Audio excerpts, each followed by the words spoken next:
বন্ধুরা, আপনারা কখনো ফিল করেছেন আপনার মাথার এক সাইডে প্রচন্ড পরিমাণে যন্ত্রণা?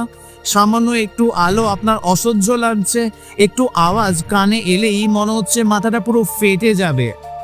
আর আপনার বাড়ির চারপাশের লোকজন বলছে এটা গ্যাস থেকে হয়েছে, সামান্য একটা মাথা যন্ত্রণা, একটু ঘুমোলেই বা রেস্ট করলেই সম্পূর্ণ ঠিক হয়ে যাবে। কিন্তু প্রশ্ন হচ্ছে, এটা কি সত্যি সাধারণ মাথা যন্ত্রণা নাকি মাইগ্রেনের সমস্যা?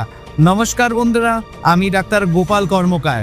আজকের ভিডিওতে আমরা মাইগ্রেন সম্পর্কে ডিটেলসে জানবো, তাই ভিডিওটি খুব ইনফরমেটিভ হতে চলেছে।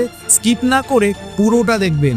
আমাদের চারপাশে অনেক সাধারণ মানুষ আছেন যারা মনে করেন যে মাইগ্রেনের সমস্যা বলে কিচ্ছু হয় না, আর যদিও বা হয় সেটা অতি সাধারণ মাথা ব্যথা। সব কিছুই হচ্ছে ওই কাজে ফাঁকি দেওয়ার জন্য বা বাহানা মারার জন্য। কিন্তু বিশ্বাস করুন, যারা এই মাইগ্রেনের সমস্যায় সাফার করছেন তাদেরকে গিয়ে জিজ্ঞাসা করুন, তাহলেই বুঝবেন মাইগ্রেন কতটা ভয়ানক, কতটা সাফার করায় তাদের। কিন্তু বিশ্বাস করুন, এই ব্যথা সম্পূর্ণরূপে সত্য। এটা ট্রু নিউরোলজিক ডিসঅর্ডার। এই ব্যথাটা তখনই হয় যখন আমাদের মস্তিষ্কের নার্ভাস সিস্টেমগুলো হাইপার সেন্সিটিভ হয়ে যায়। কিন্তু অনেকেই আছেন যারা মনে করেন যে তারাই হয়তো একমাত্র মাইগ্রেনের সমস্যায় ভুগছেন এবং এটা ভেবেই তারা কষ্ট পায়।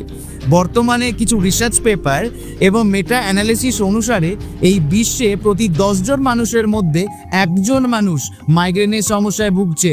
একবার চিন্তা করুন বন্ধুরা পরিসংখ্যানটা। বন্ধুরা, এখন সবচেয়ে গুরুত্বপূর্ণ প্রশ্ন হচ্ছে, মাইগ্রেন কেন হয়?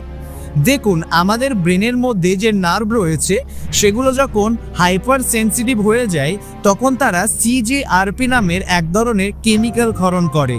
আর সেই কেমিক্যাল আমাদের মস্তিষ্কে থাকা ছোট ছোট রক্তনালীকে ফুলিয়ে দেয় এবং সেখানে ইনফ্লামেশনে তৈরি করে, আর যার ফলে আমাদের মাথার মধ্যে যন্ত্রণা সৃষ্টি হয়। এই যন্ত্রণা তখনই ট্রিগার নেয় যখন আপনি রাতে ঠিকমতো ঘুমোননি বা আপনার ঘুমের ব্যাঘাত ঘটেছে, গোটা দিন ঠিকমতো খাবার খাননি, প্রচুর পরিমাণে ফোন দেখেছেন, স্ট্রেস করেছেন। এগুলোই আপনার মাইগ্রেনের ট্রিগার হওয়ার জন্য যথেষ্ট কারণ। যদি আপনার সত্যিকারের মাইগ্রেনের সমস্যা হয় তাহলে আপনার মাথার এক সাইডে যন্ত্রণা শুরু হবে এবং সেই যন্ত্রণাটি মনে হবে ধপ ধপ ধপ ধপ করছে।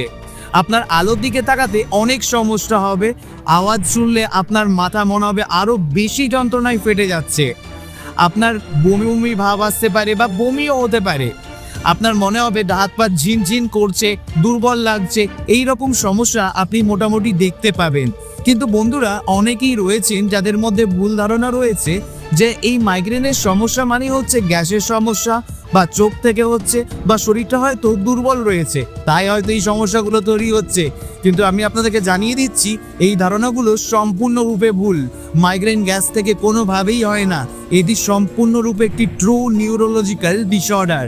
এটার জন্য আপনার নার্ভে হাইপার সেন্সিটিভিটি হওয়া দরকার, তবেই আপনার মাইগ্রেন ডেভেলপ করবে। অনেকেই আছেন যারা মনে করেন একবার মাইগ্রেন হয়ে গেলে হয়তো এখান থেকে আর কোনোভাবেই বাঁচা সম্ভব নয়, সারা জীবন হয়তো এই মাইগ্রেনের সমস্যা ভোগাতেই থাকবে। কিন্তু বিশ্বাস করুন বন্ধুরা, আপনার মাইগ্রেনকে আপনি উইদাউট এনি মেডিসিনস আপনি কন্ট্রোলে আনতে পারেন। কিন্তু কিভাবে? তো চলুন সেটা জেনে নিই কিভাবে। প্রথমেই আপনাকে যেটি করতে হবে, আপনার স্লিপ সাইকেলকে মেনটেন করতে হবে। আপনি যে সময় প্রত্যেক দিন ঘুমোতে যান সেই সময়ই আপনাকে রোজ ঘুমোতে যেতে হবে এবং সেটাকেই মেনটেন করতে হবে। প্রত্যেক দিন 7 থেকে 8 ঘন্টা আপনাকে ঘুমোতে হবে। আর এটাও খেয়াল রাখতে হবে আপনার এই ঘুমের মাঝে কোনোভাবেই যেন ডিস্টার্ব না হয়। আমাদের বর্তমান ইয়ং জেনারেশনের একটা সমস্যা হচ্ছে রাত্রিবেলায় জেগে ফোন ঘাঁটা। যদি আপনার এরকম অভ্যাস থেকে থাকে তাহলে কিন্তু আপনাকে এই মুহূর্তে এই হ্যাবিটটাকে টাটা বাই বাই করতে হবে। এরপরেই আপনাকে নোট করতে হবে কোন কোন হ্যাবিটে এবং কোন কোন খাবারে আপনার সমস্যা আরও বেড়ে যাচ্ছে, সেইগুলোকে এখনই না করুন। যদি আপনি কম পরিমাণে জল খান তাহলে চেষ্টা করুন 3 থেকে 4 লিটার করে রোজ জল খাওয়ার। দেখুন, এই মডার্ন যুগে এসে এমন মানুষ খুঁজে খুবই কম পাওয়া যাবে যে তার মধ্যে কোনো রকম স্ট্রেস নেই বা টেনশন নেই।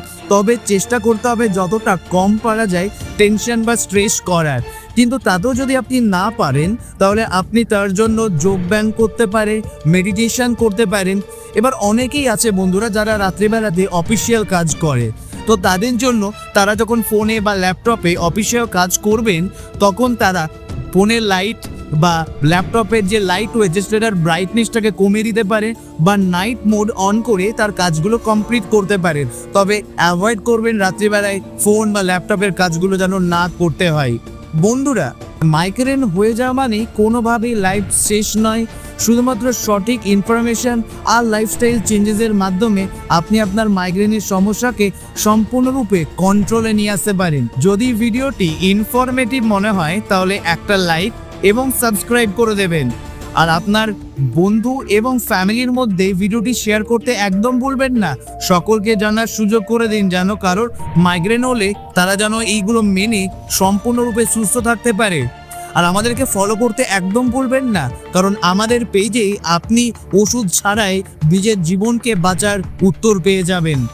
ভালো থাকবেন, দেখা হবে পরের ভিডিওতে।